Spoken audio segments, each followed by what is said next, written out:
Christmas party nga ng panganay kong anak at naisipan ko na magluto ng carbonara.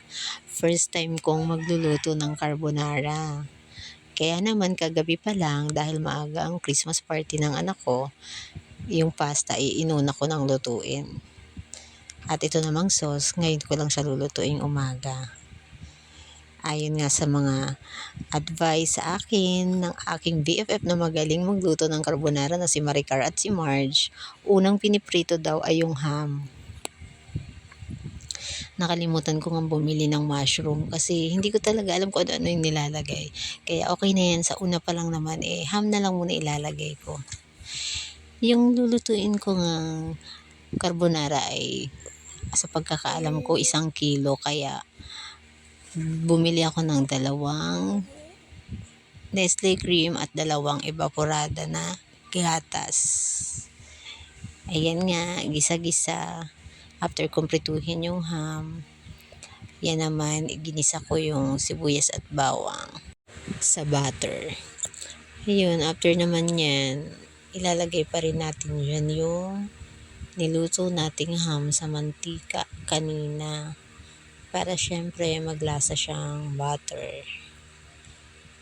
Actually, first time ko talagang magluto ng carbonara, kaya kinakabahan ako. Pero ayon nga sa mga friend ko na expert magluto nito at napakasarap, madali lang naman daw. Yan nga, ilalagay ko na dyan yung 2 evaporada na malaking can.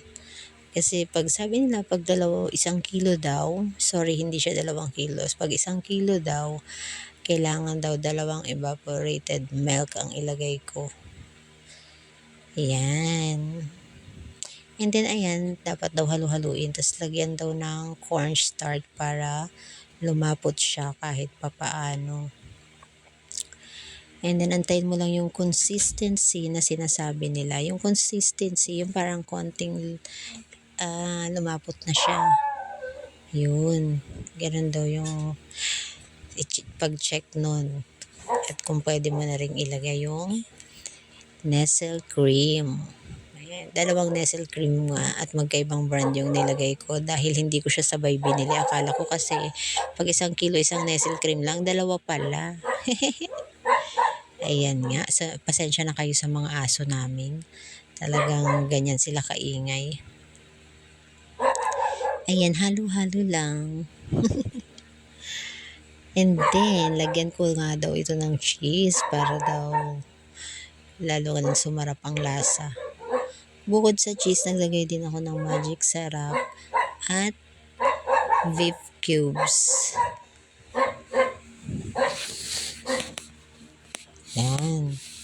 At nilagyan ko na rin ng paminta.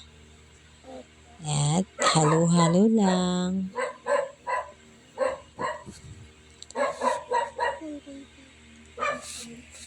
At malapit ko na nga dyan ilagay yung pasta dahil malapot na siya at creamy na siya.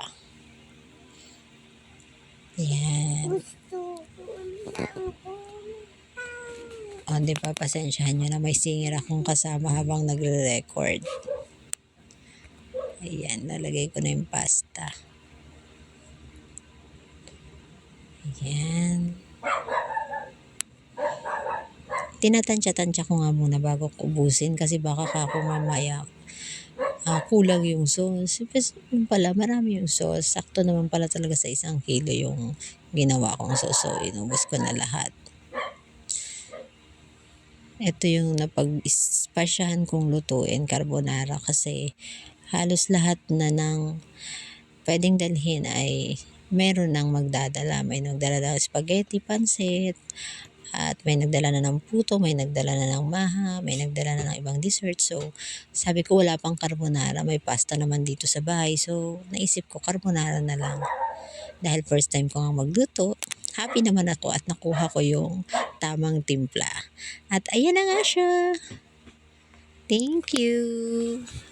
Yes, ito na ang aking first time made carbonara.